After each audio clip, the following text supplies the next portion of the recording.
దేని కొరకు అయ్యప్ప స్వామి దీక్ష చేద్దాం అనుకుంటున్నావు అని అడిగారు అనుకోండి. మీ దగ్గర ఏదో ఒక స్పష్టమైన సమాధానం ఉండాలి కదా. ఎందుకు చేద్దాం అనుకుంటున్నాను, నేను అలా కొంతమందిని అడిగి చూశాను. వాళ్ళు నాతో ఏం చెప్తుంటారో తెలుసా అండి, అలా మాకు తెలిసిన వాళ్ళు వేసుకున్నారండి, నేను వేసుకుంటాను. లేకపోతే ఏం చెప్తారంటే 3 మాటలు వెళ్ళొచ్చారండి, ప్రతి ఏడాది అలవాటు, అందుకు 4వ మాట వేసుకున్నాను. అథవా ఇంకా ఏం చెప్తారంటే, ఏదోనండి మామూలుగా ఉంటే అసలు నేను కొన్ని నిగ్రహించుకోలేను, ఏదో ఆ దీక్ష తీసుకుంటే కొంత నిగ్రహం కలుగుతుంది, మంచిదే, నేను దాన్ని ఎంత మాత్రం దోషం పట్టనుసమండి. ఎందుకో తెలుసా, కనీసంలో కనీసం అతను ప్రయత్నం చేస్తున్నాడు, స్వచ్ఛందంగా తనని తాను క్రమశిక్షణలో పెట్టుకునే ప్రయత్నం చేస్తున్నాడు. మీ దగ్గరికి వచ్చి చెప్తే మీరు దానికి నవ్వితే అతను ఎవరికి చెప్పుకుంటాడు? అది నవ్వే విషయం కాదు, శ్లాఘించవలసిన విషయం. షహబాష్ నాన్న, ముందుకెళ్ళు, చక్కగా 40 రోజులు కాదు, తర్వాత కూడా నువ్వు ఇలాగే ఉండు అని మీరు ఆశీర్వచనం చేసి అతన్ని ఉత్సాహపరచాలి. అంతేకాని మనము వెర్రినవ్వు నవ్వి అందుకా వస్తున్నాం అంటే, వాడు ఎంత ఉదార హృదయుడై మీ దగ్గరికి వచ్చి చెప్పుకున్నాడు విశాల బుద్ధితో, దాన్ని మీరు గమనించవలసి ఉంటుంది. ఈ కారణాలతో దీక్ష తీసుకుంటున్నామని చెప్పేవాళ్లే తప్ప అయ్యప్ప స్వామి దీక్ష తీసుకోవడానికి ఇది కారణం, ఈ కారణానికి నేను తీసుకుంటున్నాను. లేకపోతే అనేకమైన దేవతా స్వరూపాలు ఉన్నాయి, అవన్నీ వదిలిపెట్టి అయ్యప్ప స్వామి ఎందుకు నీకు అని నేను అడిగాను అనుకోండి, స్పష్టమైన సమాధానం చెప్పు నాకు. అయ్యప్ప స్వామే కావాలి అని నీ మనసు ఎందుకు అనురక్తిని పొందుతోంది, ఎందుకు దీక్ష చేస్తున్నావు అని నేను అడిగాను అనుకోండి. ఏం ఒకసారి చేస్తే నువ్వు అందుకోలేకపోయావా ప్రయోజనాన్ని? అన్ని మార్లు చేస్తే నీకు కొత్తగా ఏ ప్రయోజనం వస్తోంది? 18 అంక 10 రెట్టాంబడి ఇవన్నీ నాకు చెప్పకండి. ఏదో 18 మెట్లు ఎక్కాలండి, అవన్నీ జాగ్రత్తగా దీక్షలు చేసిన వాళ్ళకి. 10 నెట్టాంబడి లోపల మనసుకి సంస్కారం వచ్చిన తర్వాత చేసే పని అది కాదు. ఒకసారి చేసి తృప్తి పొందక 2వ మాట నువ్వు అందులో ప్రవేశించడానికి స్పష్టమైన కారణమేమి నువ్వు చెప్పగలవా? అది ముందు నీకు లోపల రావలసిన ప్రశ్న. అసలు ఆ ప్రశ్న అంటూ ఒకటి ఏర్పడితే అయ్యప్ప స్వామి దీక్ష తీసుకోవడానికి నీకు పరిపూర్ణంగా లోపల మనసుకి ఆనుకూల్యత ఏర్పడింది అని గుర్తు.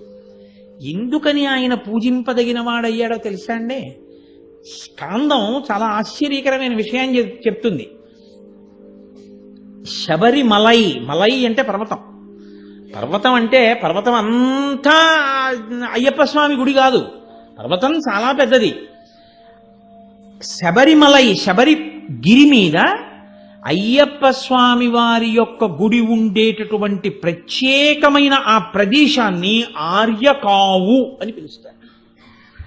ఆర్యకావు పురాణాంతర్గతంగా ఆర్యకావు అంటే పెద్దలున్న స్థలము, పూజనీయమైన స్థలము. ఇప్పుడు ఒక పీఠాధిపతులు లోపల ఉన్నారు అని నేను అన్నాను అనుకోండి, ఇప్పుడు పీఠాధిపతుల దగ్గరికి వెళ్ళాలి, మీరు ఏం చేయాలి? ఎలా పడితే అలా వెళ్ళడానికి వీల్లేదు. మీరు వెంటనే మీరు పెట్టుకు రాకపోతే పెట్టుకోమని బయట విభూతి బొట్టు పెడతారు. మీరు విభూతి పెట్టుకుని బొట్టు పెట్టుకుని చొక్కా విప్పేసి బనీని విప్పేసి ప్యాంటు మీద తువ్వాలేసుకెళ్ళడం దారుణం. న్యాయానికి పంచ కట్టుకుని ఉత్తరీయం తీసి నడువుకి కట్టుకుని పీఠాధిపతి దర్శనానికి వెళ్ళాలి. నేను చెప్పేది శంకరాచార్యుల వారి చేత ప్రతిష్ఠింపబడిన పీఠాలు, పెద్ద పెద్ద పీఠాల గురించి నేను మాట్లాడుతున్నాను. శృంగేరి, పూరి, కామకోటి ఇలాంటివి. అటువంటి మహాపురుషులైనటువంటి పీఠాధిపతుల దర్శనానికి వెడితే అలా పెడతారు, అంతేగాని చొక్కాలతోటి బనీలతోటి లోపలికి వెళ్ళరు, రానివ్వరు కూడా.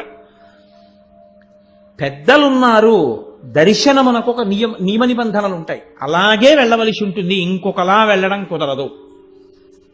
పెద్దలున్నారు, ఆర్యన్నున్నారు, ఆ దర్శనానికి మీరు ఇక్కడ చాలా నియమాలు మొదలు పెడితేనే ఆ పైకెక్కి దర్శనం చేయవలసి ఉంటుంది. అంత పెద్ద ఆయన దర్శనం మీరు చెయ్యాలి. అత్యంత చిన్నపిల్లవాడిగా వచ్చి అంత్యంత పెద్ద ఆయనగా కూర్చున్నవాడు అయ్యప్ప స్వామి. ఎందుకంటే ఆయన పెళ్లి చేసుకున్నట్టు గృహస్థాశ్రమంలోకి వెళ్ళినట్టు ఆయన శాస్త్రంలో లేదు, బ్రహ్మచారిగానే ఉండిపోయాడు అంతే. రాజుగారు ఆయనకి పెళ్లి చేయలేరు. వెంకటేశ్వర స్వామి వారిలో ఆయన యథార్థంగా భూమి మీద తిరిగారు. కానీ ఆయన చుట్టూ ఆ యోగబంధం కట్టుకుని చిన్ముద్ర పట్టి కూర్చున్నారు. పెద్దరికం దేనివల్ల ఇస్తారు? వయసు చేత ఇవ్వరు. పెద్దరికం దేనివల్ల ఇస్తారంటే జ్ఞానము వలన ఇస్తారు. తాతగారు ఉండొచ్చు, తండ్రి గారు ఉండొచ్చు, పెదనాన్నగారు ఉండొచ్చు, బాబాయ్ గారు ఉండొచ్చు. ఓ 18 ఏళ్ల పిల్లాడు బ్రహ్మజ్ఞాని సభలోకి రావచ్చు. ఇప్పుడు ముందు తాత వెయ్యాలా, తండ్రి వెయ్యాలా, తల్లి వెయ్యాలా, ఎవరు వెయ్యాలి అక్షతలంటే బ్రహ్మజ్ఞాని వేస్తాడు. వయస్సుని బట్టి కాదు నమస్కారం, జ్ఞానాన్ని బట్టి నమస్కారం. జ్ఞానమున్నవాడికి ముందు నమస్కారం ఉంటుంది. కాబట్టి ఇప్పుడు ఆయన పెద్దరికం ఎక్కడిది? ఆయన పెద్దరికం ఆయన పరబ్రహ్మమును గుర్తెరిగినవాడు. గుర్తెరిగినవాడు కాదు, ఆయన పరబ్రహ్మమై కూర్చున్నవాడు. అందుకే తత్వమసి మహావాక్యమునకు రూపకల్పనయే ఆర్యన్. అందుకే ఆయన పైన తత్వమసి అని రాసున్నాడు. తత్ త్వం అసి, అది నీవై ఉన్నావు. నేను దీక్ష పట్టొచ్చాననుకుంటున్న నువ్వు నా దర్శనానికి వచ్చానని నువ్వు అంటున్నావే, ఈ నేను రెండు కాదు ఒక్కటే. ఇది తత్వమసి. ఈ స్థాయికి నువ్వు ఎదిగి వచ్చేస్తే, ఆ స్థితికి వెళ్ళిపోతే పూర్ణాహుతి తీసుకెళ్లి కొబ్బరికాయ అగ్నిహోత్రంలో పారేస్తున్నావు. కాబట్టి నువ్వే అయ్యప్పవయ్యావు, నువ్వే పరబ్రహ్మం అయ్యావు. ఈ స్థాయి వరకు తీసుకెళ్లగలరు ఆయన. కాబట్టి ఆయన ఆర్యన్. మీరు దీక్ష తీసుకుని 40 రోజులు ఎక్కడో ఊళ్ళోనే భోజనాలు చేశారనుకోండి, మీ పీఠం మాట ఏమిటి? దానికి మహానైవేద్యం ఎవరు పెడతారు? మహానైవేద్యం పెట్టి మీరు తినకుండా వెళ్ళిపోతే, ఈశ్వరోచ్ఛిష్టం మిగిలిపోతే దోషం ఎవరిది? మహానైవేద్యం పెట్టారు, ఇంట్లో భోజనం చేయరు, ఎక్కడికో వెళ్ళి భోజనం చేస్తున్నారు. అప్పుడు మీ ఇంట్లో పెట్టకపోతే పీఠానికి మహానైవేద్యం లేదు. పెట్టి వదిలిపెట్టి ఎక్కడికో వెళ్ళి భోజనం చేస్తే మీరు పరాన్న భుక్కు, మీరు మహానైవేద్యోష్టిష్టాన్ని విడిచిపెట్టేశారు. ఎలా? అందుకే పీఠం పెట్టి పూజ చేస్తే ఇంట్లోనే భోజనం చేయాలి. 99.9% కూడా ఇంట్లో పీఠానికి మహానైవేద్యం పెట్టుకుని ఇంట్లోనే మహానైవేద్యం ప్రసాదాన్ని తీసుకోవడం సర్వశ్రేయస్కరము. అలాగే చెయ్యమని శాస్త్రాలు చెప్తున్నాయి తప్ప దీక్ష అంటే ఏదో ఒక రంగు బట్టలు వేసేసుకుని ఏం చేసేసినా చలామణి అయిపోవడం దీక్ష కాదు. ఏం చెయ్యాలో అది చేస్తేనే దీక్ష. ఎలా చేసినా చలామణి అయిపోతుంది అనుకుంటే చేస్తున్న దోషాలు చూసేవాడు కూడా వాడున్నాడు. వాడు ఇవన్నీ కూడా లెక్క పెట్టుకుంటాడు. నేను అలాగే చెప్తానని తెలిసే నన్ను ఇక్కడ కూర్చోమన్నారు, అలాగే మాట్లాడతాను. అది కాబట్టి భుక్త్వా, తినేటప్పుడు అలాగే తినాలి. కాబట్టి పైన వస్త్రం ఉండకూడదు, ఎడం భుజం మీద మాత్రమే ఉత్తరీయం ఉండాలి. ఆచమనయోస్తథా. ఆచమనం అంటే మీరు ఏదైనా ఆచమనం చాలా వాటికి చేస్తారు. నేను అందుకే మీతో మనవి చేస్తున్నది 1కి 10 మార్లు. మీరు మీ ఆచార్యుడితో పంచుకోండి, కలిసి ఉండండి అని నేను అందుకే మనవి చేస్తున్నా. అయ్యప్ప దీక్ష పరిపూర్ణంగా గురువుతో కలిసి ఉండేటటువంటి సంబంధం. ప్రతి క్షణం గురువుగారి దగ్గర తెలుసుకుంటూ ఉండాలి. ఆచమనం చేస్తే ఇష్టం వచ్చినట్టు ఆచమనం చేయకూడదు. ఆచమనం అంటే చాలా మంది ఏమనుకుంటారంటే 3 మాటలు నీళ్లుచ్చుకోవడం అనుకుంటారు. తప్పు. ఇలా పెట్టి అమృత మార్గాన్ని ఏర్పాటు చేసుకోవాలి. ఈ వేలు చివర వెళ్ళి ఈ వేలు మొదట్లోకి తగిలి ఈ వేలు ముగియాలి. మూస్తే దీన్ని గోకర్ణము అమృత మార్గము అంటారు, ఇక్కడ ఏర్పడిన దాన్ని. అప్పుడు ఇందులో మినపగింజ ములిగినంత నీరు మాత్రమే పోసి ఓం కేశవాయ స్వాహ అని మంత్రం పూర్తయ్యాక కింది పెదవి ఒక్కటే ఈ ఎత్తుగా వచ్చిన ప్రదేశం దగ్గర తాకించి జుర్రుకున్న చప్పుడు రాకుండా నోటిలోకి పుచ్చుకొని కంఠంలోంచి నీరు జారిపోయిన తరువాత మళ్ళీ తర్వాత నామని చెప్పాలి. నారాయణాయ స్వాహ, మాధవాయ స్వాహ. ఇప్పుడు మీ చెయ్యి ఉచ్ఛిష్టం, నీళ్లు తాగారు, ఈశ్వరార్చనకి యోగ్యం కాదు, చేయి కడుక్కోవాలి. ఇప్పుడు మిగిలిన నామములు చెప్పేటప్పుడు మిమ్మల్ని ఉత్తినే కూర్చోమని కాదు. ఈ మోచెయ్యి ఇక్కడ ఈ తొడభాగం కలిసేటటువంటి సంధిని దాటి బయటకుండి ఆచమనం చేయకూడదు. ఈ లోపల కుండి తీసుకోవాలి ఆచమనం. ఇంకా మాట్లాడితే గొంతు కూర్చుని తీసుకుంటారు పెద్దలు. ఇలా తీసుకుని ఆ తర్వాత ఒక్కొక్క నామానికి కళ్ళు తుడుచుకోవాలి. ముక్కు, పెదవుల కింద, చెవులు, భుజములు, హృదయము, నాభి, 2 పాదములు ముట్టుకుని కడుక్కోవాలి. అది ఆచమనం. అలా చేస్తేనే ఆచమనం. అంతేగాని 3 మాటలు నీళ్లుచ్చుకుంటే ఆచమనం కాదు. నేను అందుకే మీకు మనవి చేస్తున్నది. నేను కేవలం విధానం చెప్పాను. అసలు ఆ ఆచమనం యొక్క గొప్పతనం ఏమిటో మీకు తెలియాలంటే 1 రోజు సరిపోతుందా? మీరు మీ గురువు గారితో కూర్చోండి చక్కగాను.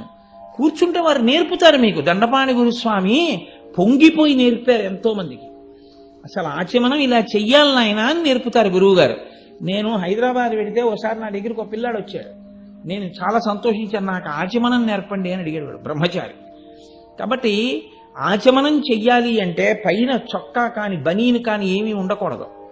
ఎడంభుజం మీద ఉత్తరీయం ఒక్కటి మాత్రం ఉండి తీరాలి. ఉండి ఆచమనం చెయ్యాలి. వికచ్చ అనుత్తరీయశ్చ నగ్నశ్చ అవస్త్రయేవచ స్పష్టంగా వేదం చెప్తోంది. పంచగా అంటే అంచులను యువతలి అంచును తీసి ఒక పక్కకి పెట్టి 5 చోట్ల నొక్కితే పంచకట్టు అంటారు. వెనక్కి ఒక అంచు తీసి కుర్చీళ్లు పెట్టి గోచి అంటారు. అంటే ముందు నుంచి వెనక వరకు తిరిగి కుర్చీళ్లు వెనక భాగంలో దోపుకోకుండా కేవలం లుంగీ కింద కట్టుకుని దీక్షితుడు తిరిగితే వాడు ఎలా ఉన్నాడని అయ్యప్ప స్వామి వేసుకుంటారో తెలుసా? వాడు నగ్నంగా గుళ్ళో తిరిగిన వాడి ఫలితం వేస్తారు వాడికి. నేను మన్నింపబడిదను గాక. నేను యథార్థం చెప్తున్నా. నేను మీకు అనుమానం ఉంటుందనే మంత్రభాగం కూడా తీసుకొచ్చి చెప్తున్నా. కాబట్టి వికచ్చ, వికచ్చ అంటే గోచీ పోసి కట్టుకోనివాడు, అంటే లుంగీలు కట్టుకు తిరిగేవాడు. వికచ్చ అనుత్తరీయశ్చ ఎడంభుజం మీద ఉత్తరీయం లేనివాడు. నగ్నశ్చ అవస్త్రయేవచ వాడు నగ్నంగా ఉన్నవాడు. వాడు ఏ వస్త్రము కట్టుకోకుండా తిరిగిన వాడితో సమానం. దీక్షితుడైన వాడు లుంగీ కట్టుకుని దేవాలయంలోకి వెళ్ళడం కానీ లుంగీ కట్టుకుని ఈశ్వరారాధన చేయడం కానీ చేయకూడదు. ఏదో మామూలుగా ఏ దీక్ష లేనివాడు కట్టుకుని వెళ్తున్నాడు అనుకోండి, అది వేరు. అసలు అలా కూడా కట్టుకోకూడదు. ఇంకా దీక్షితుడు కట్టుకోవడం ఏంటి లుంగి? నేను దండపాణి గురుస్వామి గారి గురించి చదివాను. పంచకట్టి తీరు అని చెప్పేవారు. పంచ కడితేనే దీక్షిస్తా, గోచి పోసి కట్టి వెనక్కి కుర్చీళ్లు పెట్టి దోపుతావా? అయ్యా నాకు అయ్యప్ప స్వామి దీక్ష చేయాలని పంచ కట్టుకోవడం రాదు, నేర్పాలంతే గురువుగారు. నేర్పి దీక్ష ఇవ్వాలి. లుంగి కట్టుకు తిరగడం ఏంటండి? లుంగీ కట్టుకు తిరగడం లేదు వేదంలో. కాబట్టి వికచ్చ అనుత్తరీయశ్చ నగ్నశ్చ అవస్త్రయేవచ శ్రౌతం స్మార్తం తథా కర్మన నగ్నశ్చింతయేదితి. తీర్పు చెప్తోంది వేదం.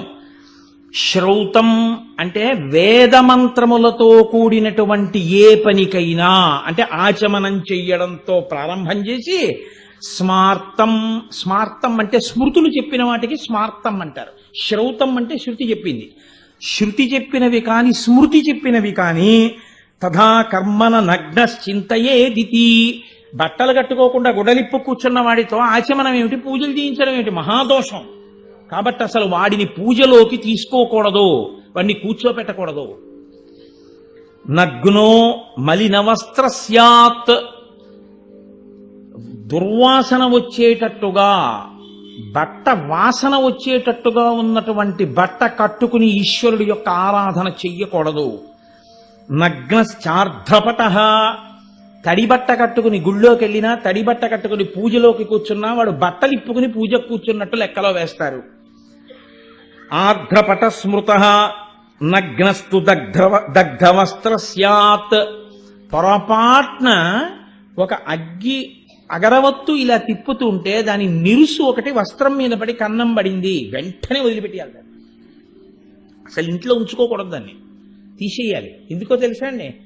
ఆ వస్త్రం మళ్ళీ కట్టుకున్నారనుకోండి, మీరు నగ్నంగా ఉన్నట్టే లెక్క. ఇంకా శాస్త్రం అది పొరపాటున కానీ కట్టుకుని మీరు ఆచమనం చేయడం కానీ, అది కట్టుకుని ఏమైనా మంచి పని కానీ చేస్తే మీరు బట్ట లేకుండా చేసినటువంటి పాపం వేస్తారు ఖాతాలో తప్ప మీరు మంచి పని చేశారని వెయ్యదు వేదం, ఈశ్వరుడు వెయ్యడు. కాబట్టి నగ్న స్యూతపటస్తథా. కొంచెం జాగ్రత్తగా వినండి. వస్త్రాన్ని తీసుకొచ్చి కత్తెరతో కత్తిరించి దర్జీ మిషను మీద కుట్టినటువంటి బట్టని వేసుకుని తిరిగిన వాడు బట్ట విప్పుకు తిరిగినవాడే. కాబట్టి దీక్షాస్వీకారం చేశాడు అంటే ఏమిటి దాని అర్థం? ఒక్క కార్యాలయానికి వెళ్ళడం అలాంటి వాటికి మినహాయింపు ఏమో కొంతవరకు మీరు ఈశ్వరుణ్ణి క్షమార్పణ కోరుకుని చేయవలసి ఉంటుంది మీ గురువు గారి అనుమతితో తప్ప దేవాలయాల్లోకి భోజనశాలల్లోకి పూజా మంటపాల దగ్గరికి చొక్కాలు వేసుకు తిరగమని వేదంలో లేదు.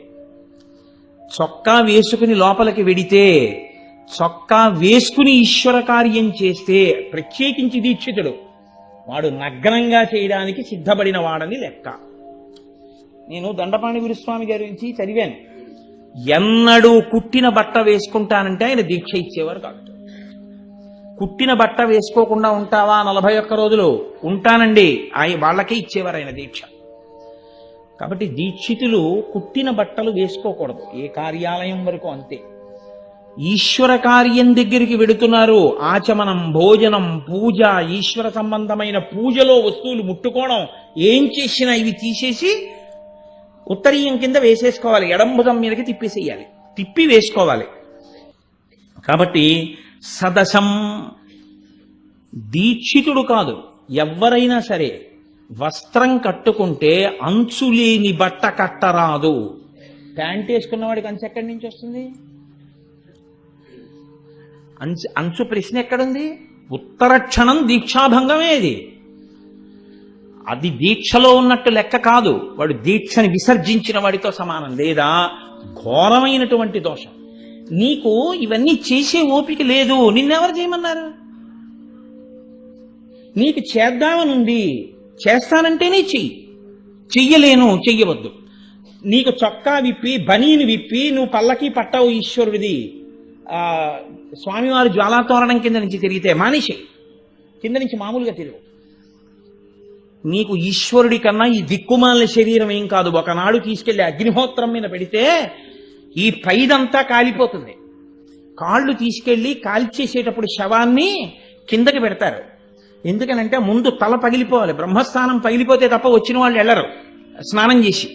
అందుకని తల బాగా కాలిపోవడానికి వీలుగా పెడతారు, చితి మీద పెట్టి కాళ్ళు బయటికి పెడతారు. బ్రహ్మస్థానం పగిలిపోతుంది, ఈ కాళ్ళు మాత్రం ఉండిపోతాయి. కాళ్ళు కనపడుతుంటే ఇంకా కాలుతూ ఉండడం వల్ల ఈ పైనంతా కాలిపోతుండడంలో అరికాళ్ళల్లోంచి నీళ్లు ఉబుకుతుంటాయి. ఆఖరిని ఏం చేస్తారో తెలుసా అండి? ఇక్కడ వరకు కాలిపోయింది కదా, ఈ కాళ్ళు తిప్పి ఇలా వెనక్కి పడేస్తారు, కర్ర ముక్కలు పడ్డట్టు పడిపోతాయి. ఇక్కడ వరకు కాలిపోయింది కదా, వెనక్కి మడవక్కర్లేదు, ఎత్తి కర్రతో అలా పడేస్తారు. పడేశారంటే ఇంచుమించు శరీరం అంతా దగ్ధమైపోయిందని గుర్తు. ఆఖరణ కాళ్ళు పడేస్తారు లోపలికి. ఆపాటి దానికి, ఆపాటి శరీరానికి, ఆపాటి దేహానికి దేనికి విర్రెక్కిపోతున్నావు? ఈశ్వరుడి దగ్గరికి అక్క అయిపోవడానికి. అంత తాపత్రయం ఉన్నవాడికి నీకు ఈశ్వరుడి గురించి ఏమర్థం అవుతుంది అనుకుంటున్నావు అసలు? ఇంకా నువ్వు భగవంతుడి పల్లకి ఏం పట్టగలవు? చొక్కా విప్పి నువ్వు ఈశ్వరుడి దగ్గర ఏం నిలబడతావు? చొక్కా విప్పి. అంత శరీర వ్యామోహం ఉన్నవాడికి దీక్ష ఎందుకు? ఇవి విసర్జించగలిగితే, అలా నిలబడగలిగితే వాడు 18 మెట్లు ఎక్కడానికి అర్హుడు. 41 రోజులు శరీరం మీద వ్యామోహం వదలగలిగితే వేసుకున్న నల్లబట్టకు అర్థం. నల్లబట్ట ఒక్కటి కట్టి లోపలవన్నీ ఏమీ వదలని దానికి ఏం వదిలేవని నువ్వు దీక్షితుడివన్నీ నిన్ను పిలవను. శాస్త్రం అంగీకరించద్దు. కాబట్టి సదశం అంచు ఉండి తీరాలి వస్త్రానికి. అందున ప్రత్యేకించి దీక్షితులు చాలా జాగ్రత్తగా కట్టుకోవాలి. అంచు ఉన్న బట్ట మాత్రమే కట్టాలి. అఖండం కట్టుకున్న బట్ట ఎన్నడూ చీల్చబడినది కాకూడదు. అందుకే మీరు చూడండి, కత్తెరతో బ్లేడుతో కొయ్యవలసిన అవసరం లేకుండా ఉత్తరీయం వేరుగా ఉంది అని గుర్తేమిటో తెలుసా అండి? రెండిటికి మధ్యలో నేత దూరం పెట్టేస్తారు. దాన్ని వేలుతో ఇలా అన్నా సరే ఊడిపోతుంది ఉత్తరీయం. తప్ప ఒక వస్త్రాన్ని తెచ్చి ముక్కలు చేసి రెండు చొక్కాలు కుట్టించడమో ఏదో చేశారనుకోండి, అందులో కొన్ని ముక్కలు కత్తిరించి చొక్కా కుట్టడం ఏదో చేశాడనుకోండి, ఇక అది దీక్షకు పనికిరాదు. దీక్ష ఎందు మీరు ఆ దీక్ష ఎందు ఏంటండి? తెలియక కొత్త బట్టలు పట్టుకెళ్ళి ఈశ్వరుడి దగ్గర పెడుతుంటారు చొక్కాలు అవిని. అలా పెట్టకూడదు. కొత్త బట్టలకి లక్ష్మీ కటాక్షంగా ఓ పసుపు చుక్క పెట్టుకుని కట్టుకోవడమే.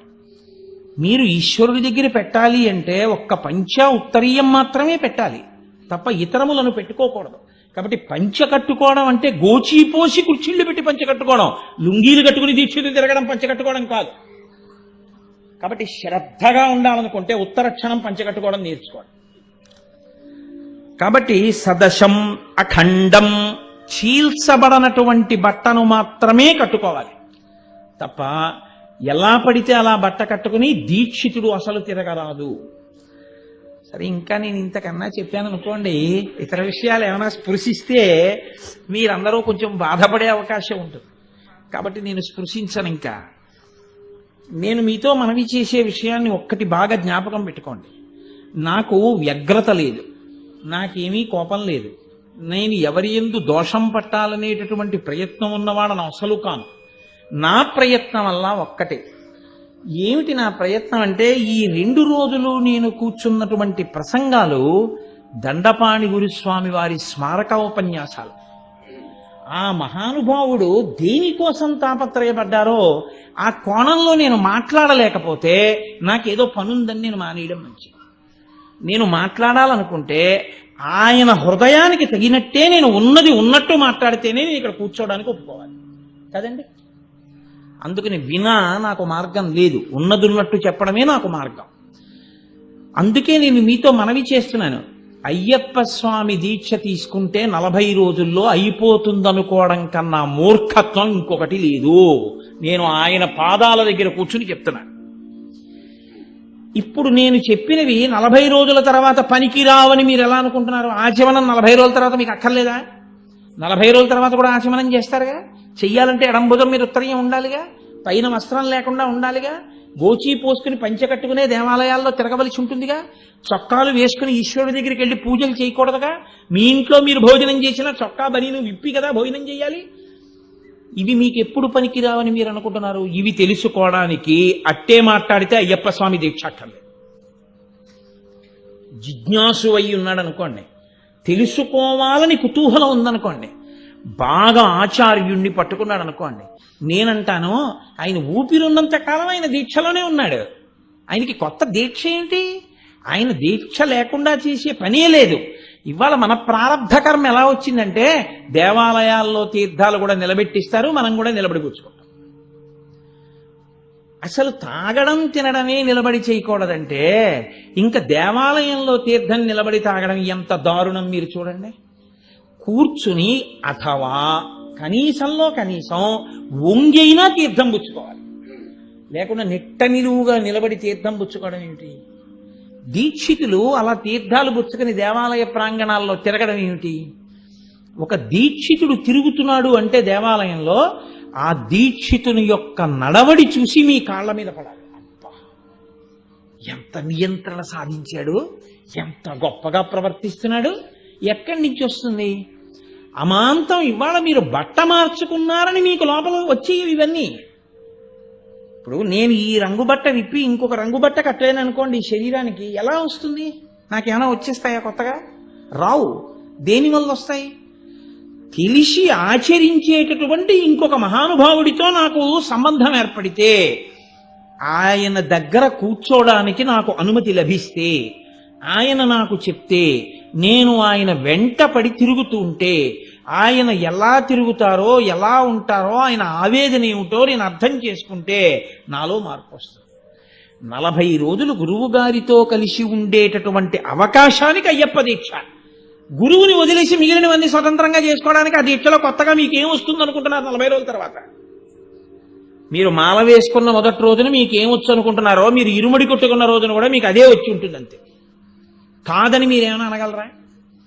మీరు మహా అయితే ఏమనుకుంటారంటే 40 రోజులు నేను పూజ చేశాను అనుకుంటారు. నేనంటాను 40 రోజులు మీరు చేసిన దీక్షాభంగాలు చాలా ఉన్నా, పాపం కూడా మీ ఖాతాలో ఉందంట.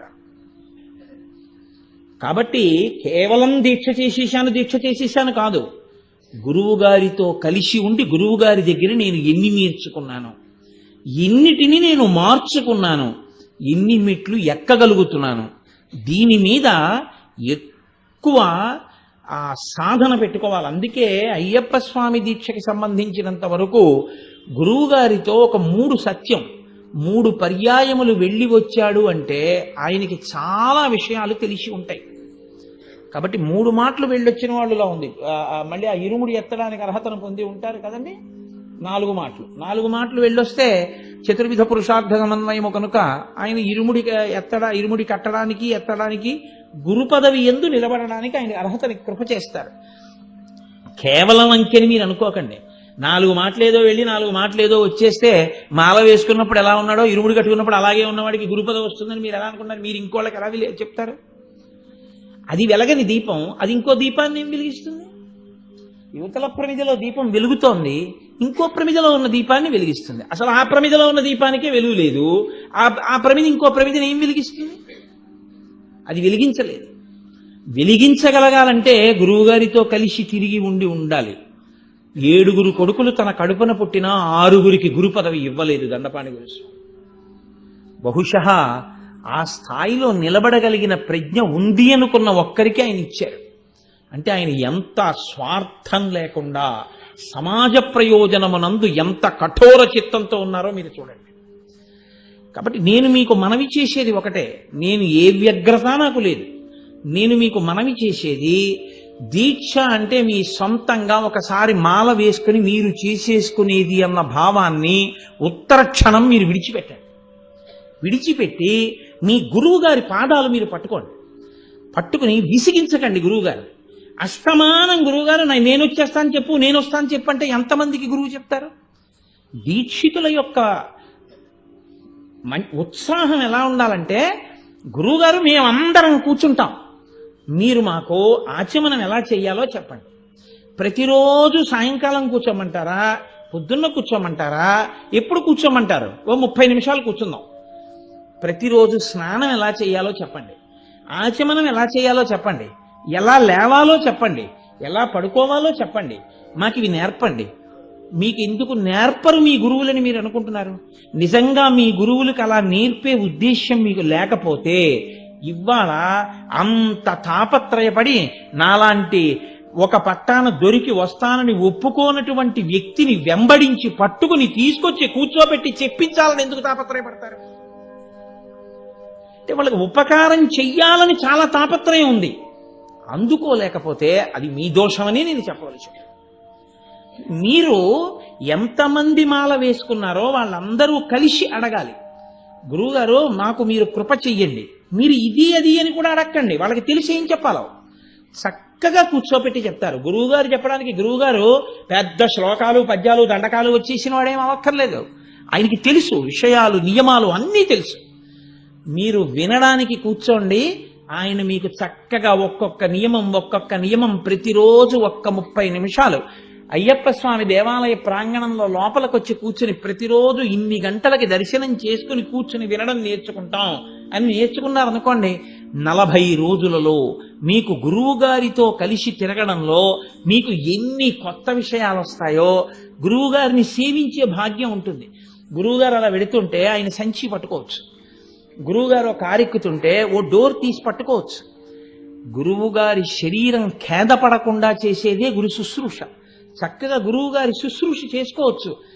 ఇవి ఏవీ లేకుండా కేవలం మాల వేసుకుని ఏదో చిన్న కాగితం పట్టుకుని అది వేద విహితమో వేదరహితమో ఏమీ తెలియకుండా ఇవి చేసేస్తే చాలు అనుకుని ఒక్కటి కర్మాచరణం కింద చేసేస్తుంటే అది గొప్ప అభ్యున్నతిని కల్పించేస్తుంది, మీకేదో మనసు మీద గొప్ప ప్రభావం చూపించేస్తుంది, కొత్తగా విషయాలు మీకు భాషించేస్తాయని ఎలా అనుకుంటున్నారు? ఏమో ఎక్కడో ఏ మహానుభావుడికో ఒక్కడికి అయ్యప్ప కృపచేత అలా భాషించవచ్చు కాక, అది అందరికీ సంభవం కాదుగా. ఆ అయ్యప్పేగా గురుస్వరూపంలో భూమి మీద తిరుగుతున్నారు. ఆయన పాదములు పట్టుకుని చక్కగా ఆయన దగ్గర నేర్చుకునే ప్రయత్నం చెయ్యండి. మీరు చేసే దీక్ష ఎంత ఉజ్వలంగా ఉంటుందో, మీకు ఎంత ఆనందంగా ఉంటుందో, ఎంత సంతోషంగా ఉంటుందో